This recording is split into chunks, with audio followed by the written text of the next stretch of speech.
ወንህነሰ ንሰብክ ክርስቶስሃ ዘተሰቅለ።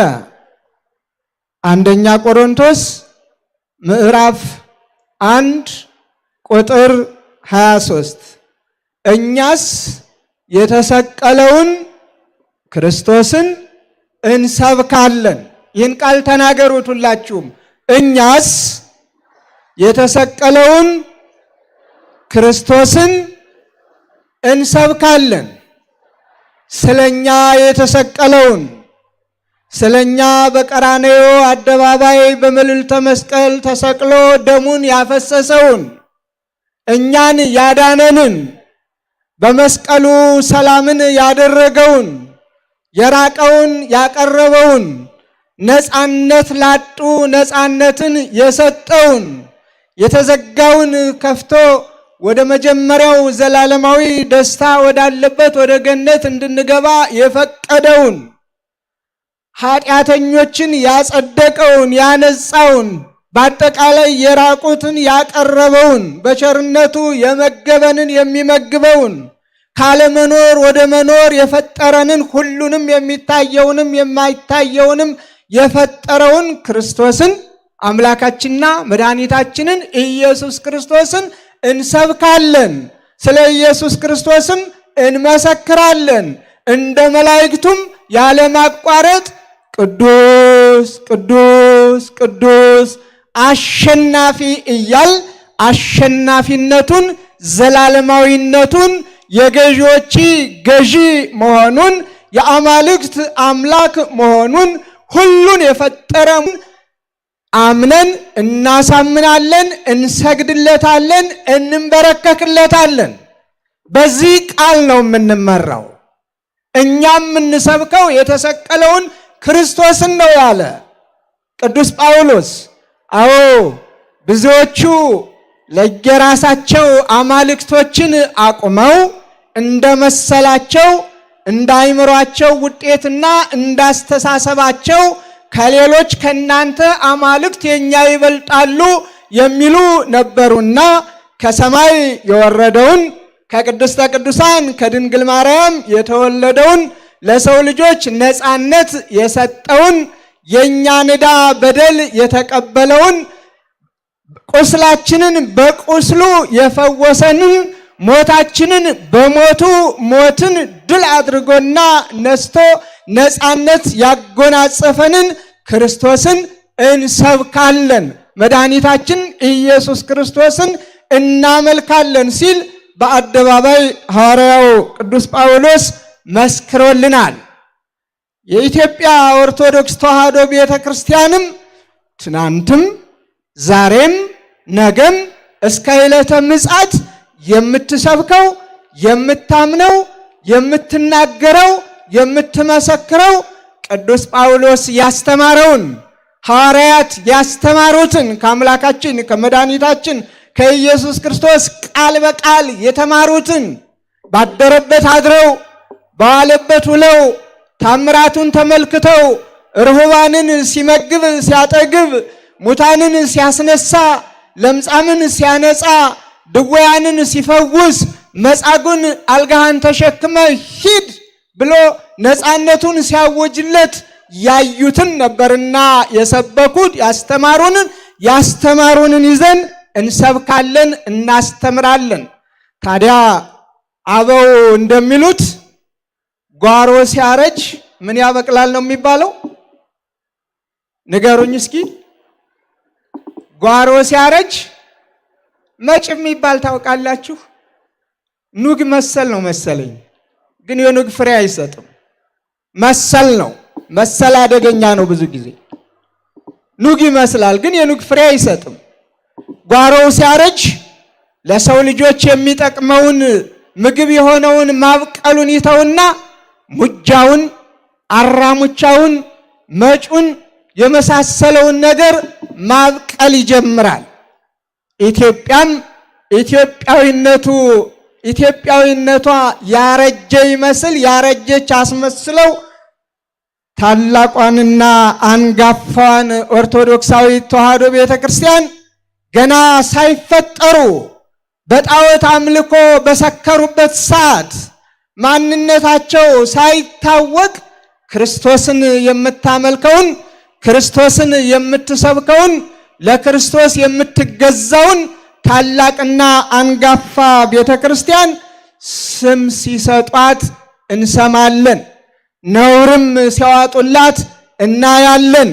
እግዚአብሔር ይማራቸው፣ ይቅርም ይበላቸው፣ በቃችሁም እንዲላቸው የእግዚአብሔር ቅዱስ ፈቃዱ ይሁን። እኛስ የተሰቀለውን ክርስቶስን እንሰብካለን። ክርስቶስ በምንድን ነበር የተሰቀለው? በመስቀል ላይ። ዛሬ በእጃችን በያዝነው መስቀል፣ በአንገታችን ባደረግነው መስቀል አምሳል በቀራንዮ አደባባይ በዚህ መስቀል ነው የተሰቀለው ክርስቶስ። በዚህ በመስቀሉ የተሰቀለውን ክርስቶስን እንሰብካለን። ምን እያል? እንዲህ እያል ኃይልነ ወፀወንነ ወሞገስነ ዝንቱ ውእቱ መስቀል። ይህ መስቀል ኃይላችን፣ ይህ መስቀል መጠጊያችን፣ ይህ መስቀል ሞገሳችን ነው እያል እንዲህ እያልን ነው ሐዋርያው ጳውሎስ እንዳስተማረን። ይህ መስቀል ኃይላችን ነው። አምላካችን መድኃኒታችን ኢየሱስ ክርስቶስ ለዚህ መስቀል ኃይልን ሰጥቶታል። ጠላትን ገድሎበታል። ዲያብሎስን አርቆበታል፣ ገስጾበታል። ሞትን ድል አድርጎበታል። ነፃነትን አውጆበታል። ይህ መስቀል የአምላካችን የመድኃኒታችን የኢየሱስ ክርስቶስ ዙፋን ነው። ይህ መስቀል ለኛ ለክርስቲያኖች አርማችን፣ መድኃኒታችን፣ ሞገሳችን፣ መመኪያችን ነው። ሐዋርያው ቅዱስ ጳውሎስ እንደነገረን በገላትያ መልእክቱ ከዚህ መስቀል በቀር ሌላ ትምክህት ከኔ ይራቅ ሲል እንዳስተማረን መስቀሉ ለኦርቶዶክሳውያን ለክርስቲያኖች መመኪያ ነው።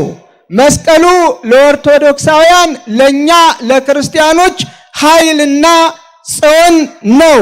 ስለሆነም ነው ሐዋርያው ቅዱስ ጳውሎስ የተሰቀለውን በመስቀል የተሰቀለውን በመስቀሉ ሰላምን ያደረገውን ሰላምን ያወጀውን የራቅነውን ያቀረብነውን አምላካችንና መድኃኒታችንን ኢየሱስ ክርስቶስን እንሰብካለን ነው ያለ።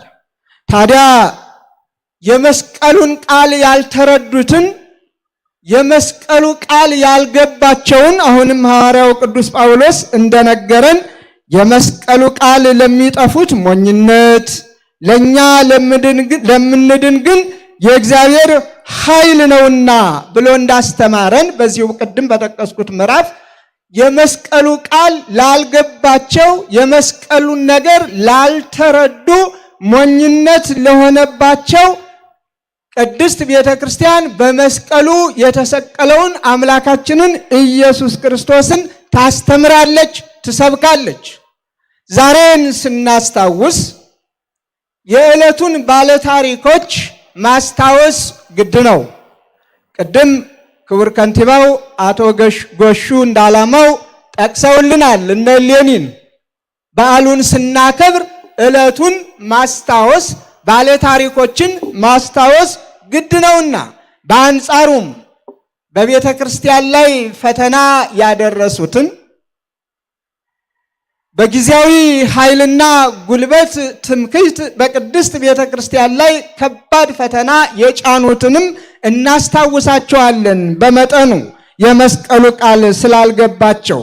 ምክንያቱም ቅዱስ ወንጌል እንደሚነግረን እስመ አልቦ ክዱን ዘኢይትከሰት ወአልቦ ህቡ ዘኢይታወቅ፣ የማይገለጥ የተከደነ የማይታወቅ የተሰወረ የለም ይለናል ቅዱስ ወንጌል በማቴዎስ ወንጌል ምዕራፍ 10 ቁጥር 26 ላይ ልብ አድርጎ የማይገለጥ የተከደነ የማይታወቅ የተሰወረ የለም። ብዙዎቹ እውነትን ሊቀብሩ ይፈልጋሉ። ብዙዎቹ የእውነትን ዳብዛ ለማጥፋት ይጥራሉ። ብዙዎቹ ከእውነት ሸሽተው እውነትን ቀብረው ታሪክን አጥፍተው ታሪክ የለሽ ስራ ሰርተው ትውልዱን ታሪክ አልባ ለማድረግ ብዙ ይሮጣሉ። በዘመኑም በጣዖት አምልኮ የሰከሩ ግፍንና መከራን በሰዎች ላይ የሚያጸኑና የሚያከብዱ ከባድ ሰዎች ነበሩ። እነ ዲዮቅልጥያኖስ እነ መክስሚያኖስ የተባሉ አብያተ ክርስቲያናት ይታጸዋ ብለው አብያተ ክርስቲያናት ይዘጉ፣ አብያተ ጣዖታት ይከፈቱ የሚል አዋጅ አውጀው ክርስቲያኖች ከዋሉበት እንዳይውሉ ካደሩበት እንዳያድሩ እግዚአብሔርን እንዳያመሰግኑ ለእግዚአብሔር እንዳይገዙ የግፍ ግፍ የሚፈጽሙ ክርስቲያኖችን ከአራዊት ጋራ የሚያታግሉ በመጋዝ የሚሰነጥቁ በሰይፍ የሚቆርጡ የሚቆራርጡ ግፈኞች ነበሩ። እግዚአብሔር ግፈኞችን ለጊዜው ዝም ብሎ ያያል። ግን ዝምታው ጊዜያዊ እንጂ ዘላለማዊ አይደለም። ክብር የሚቀበሉትም ክብርን ይቀበሉ ዘንድ ግፈኞችም የንስሐ ጊዜ ካላቸው ንስሐ እንዲገቡ፣ የንስሐ ጊዜ ከሌላቸው ደግሞ ኃጢአታቸውን ፈጽመው የኃጢአታቸውን ዋጋ እንዲቀበሉ ከሱ ማን የሚርቅበት የሚሸሸግበት የሚደበቅበት ጊዜ የለምና ይጠባበቃቸዋል። ጊዜ ለንስሐም ይሰጣቸዋል። ይሁን እንጂ እነዚህ ሰዎች የንስሐ ጊዜ አልነበራቸውም። የርኅራኄም ልብ አልነበራቸውም። የተሰቀለውን ክርስቶስን ክርስቲያኖች ሲሰብኩና ሲያመልኩ እነሱ ደግሞ እነሱ ያቆሙትን ምስል መናገር መጋገር የማይችለውን እዚህ ግባ የማይባለውን ቅዱስ ዳዊት እንደተናገረው ዓይን እያለው የማያየውን፣ ጆሮ እያለው የማይሰማውን፣ እግር እያለው የማይራመደውን፣ እጅ እያለው የማይዳስሰውን ምን መልስ ሰጪ ያልሆነውን ጣዖት በአይምሯቸውም ስለው በሰውነታቸውም ቀርጸው ያመልኩ ነበረ። እግዚአብሔር የክርስቲያኖችን ግፍ ተመለከተ፣ ጸሎታቸውንም ሰማ። ምክንያቱም ድምፃቸውን ከፍ አድርገው ወደ እግዚአብሔር ጮኸዋልና፣ ወደ እግዚአብሔር የጮኸ ደግሞ መልስ ማግኘቱ የማይቀር ነው። የሚያገኘውን መልስ ደግሞ ዘላለማዊ ደስታና ክብር ድል አድራጊነትም ነው። ስለዚህ በዚያ ዘመን እግዚአብሔር ማንን አስነሳ? ቅድም እንደተነገረን ቅድስት እሌኒን አስነሳ። ታሪኳ ብዙ ነው። በሷም ብዙ ግፍ ተፈጽሞባታል። ያላበሷ ያለ ስሟ ያለ ኃጢአቷ ስም ተሰጥቷት እንድትሰደድ እንድትጣል ተደርጋለች። እግዚአብሔር ግን በኪነ ጥበቡ አሻግሮ የንጉሠ ነገሥት ሚስት እንድትሆን አድርጓል። ከዚያም ከአሕዛብ ወልዳለች። የወለደችውም ልጅ ቆስጠንጢኖስን በስርዓት በሞገስ ክርስቶስን እንዲያመልክ ስለ ክርስቶስ እንዲመሰክር